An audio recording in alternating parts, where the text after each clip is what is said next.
اسلامی دنیا کے طاقتور ملک کا ایک طاقتور، ذہین اور بہادر حکمران صدام حسین، جس کے نام سے یہودی خوف کھاتے تھے، جس کی حکمرانی میں کفار ممالک کو عراق سے ہمیشہ خطرہ رہتا تھا، جو سرے عام اپنے انٹرویوز میں بتاتا تھا کہ وہ ایٹم بم عراق کی عوام کے لیے نہیں بلکہ یہودیوں کے لیے بنا رہا ہے۔ اسرائیلی وزیر دفاع نے صدام حسین کے متعلق کہا تھا کہ یہ ایک پاگل شخص ہے جسے نہ اپنی فکر ہے اور نہ دوسروں کی۔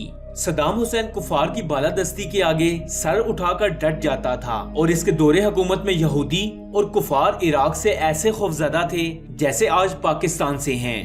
یہ وہ حکمران تھا جو ایک مسلمان فلسطینی خاتون کی فریاد پر اسرائیل پر چڑھ دوڑا اور اسرائیل کے دارالحکومت تل ابیب پر 40 میزائلز فائر کر دیے۔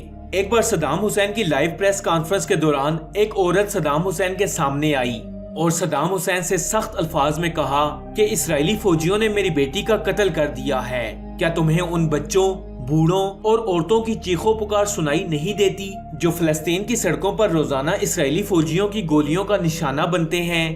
تم یہاں عیش و آرام کی زندگی بسر کر رہے ہو، کیا تم سے ان معصوم بچوں اور مسلمان بیٹیوں کی چیخو پکار کا حساب نہیں لیا جائے گا؟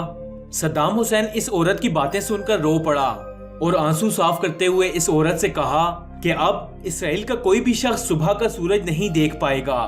جس طرح یہودیوں نے مسلمانوں کی ماؤں، بہنوں اور بیٹیوں کو رلایا ہے، میں اسی طرح یہودیوں کی چیخیں نکلواؤں گا۔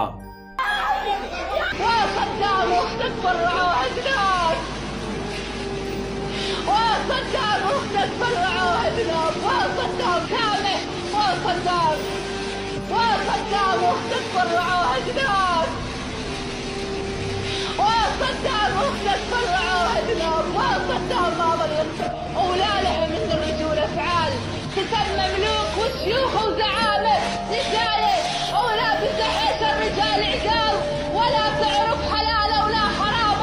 حرام المورث اللي قاعد صدر ديوان، حرام المورث اللي قاعد صدر ديوان، حرام المورث اللي قاعد صدر ديوان. وصدام واختطف الرعاة. صدام حسین وہاں سے اٹھا، آرمی آفیسرز کی میٹنگ بلائی اور فوراً اسرائیل پر حملہ کرنے کا حکم دیا۔ اسی رات صدام حسین نے عراق کے 40 سکرٹ میزائلز اسرائیل کے تل ابیب شہر پر مارے۔ صدام حسین کی جرأت اور بہادری سے عالمی دنیا حیران تھی۔ کسی ملک کی بھی اتنی ہمت نہ ہوئی کہ وہ صدام حسین سے سوال کرتا کہ یہ میزائلز اس نے کیوں مارے۔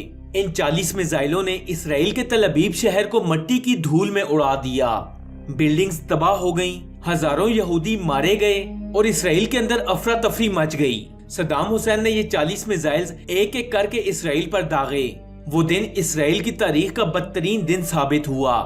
ایک کے بعد دوسرا میزائل، پھر تیسرا، پھر چوتھا۔ وہ دن یہودیوں کی زندگی کا آخری دن لگ رہا تھا، لیکن اللہ کو کچھ اور ہی منظور تھا اور یہ بچ گئے، ورنہ ہٹلر کے بعد صدام حسین نے ان کی نسل کشی کرنے کی کوئی کسر نہیں چھوڑی۔ اس کے بعد چونکہ اسرائیل جانتا تھا کہ عراق اسرائیل کا نام اس دنیا کے نقشے سے مٹا دے گا اور باقی کفار ممالک بھی صدام حسین کی بہادری اور پاگل پن سے خوفزدہ تھے۔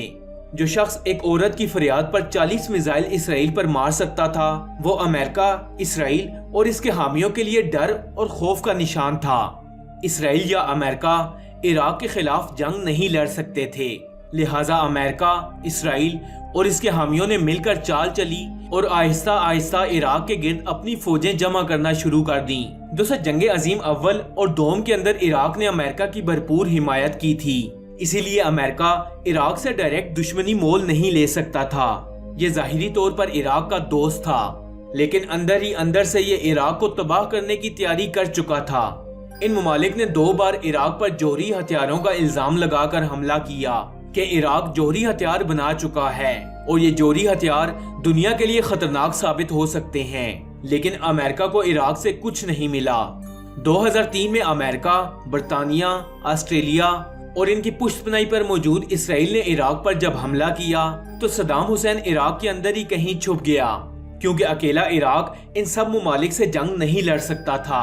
صدام حسین کئی سال تک ان ممالک کی فوج کی نظروں سے اوجھل رہ کر انہیں نقصان پہنچاتا رہا، لیکن 2003 کی یہ جنگ پورے عراق کو نگل گئی اور صدام حسین کے ایک گارڈ نے ہی پیسوں کی لالچ میں اپنے محسن کا پتہ امریکہ کو دے دیا اور صدام حسین کو گرفتار کر لیا گیا، اور پھر امریکہ نے صدام حسین کو 30 دسمبر 2006 کی ایک صبح پھانسی کے تختے پر لٹکا دیا اور اسلامی دنیا صرف اور صرف منہ تکتی رہ گئی۔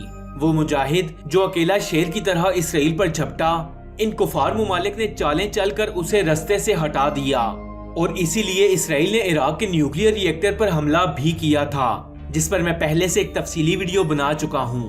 کاش کہ اب کے دور میں بھی ان 57 اسلامی ممالک کا کوئی حکمران صدام حسین بن جائے اور فلسطین کے مسلمانوں کا قتل عام روک سکے۔ دوستو، میں امید کرتا ہوں کہ آپ کو اس ویڈیو سے بہت کچھ جاننے کو ملا ہوگا۔ ویڈیو پسند آنے کی صورت میں ویڈیو کو لائک کریں اور اپنے دوستوں کے ساتھ شیئر ضرور کریں۔ ایسی اور انفارمیٹیو ویڈیوز دیکھنے کے لیے سٹوری فیکٹس چینل کو سبسکرائب کر لیں اور ساتھ میں لگے بیل آئیکن کو بھی پریس کریں تاکہ مزید آنے والی ایسی انفارمیٹیو ویڈیوز آپ تک بآسانی پہنچ سکیں۔ میں ملوں گا آپ سے اگلی ویڈیو میں، تب تک کے لیے اللہ حافظ۔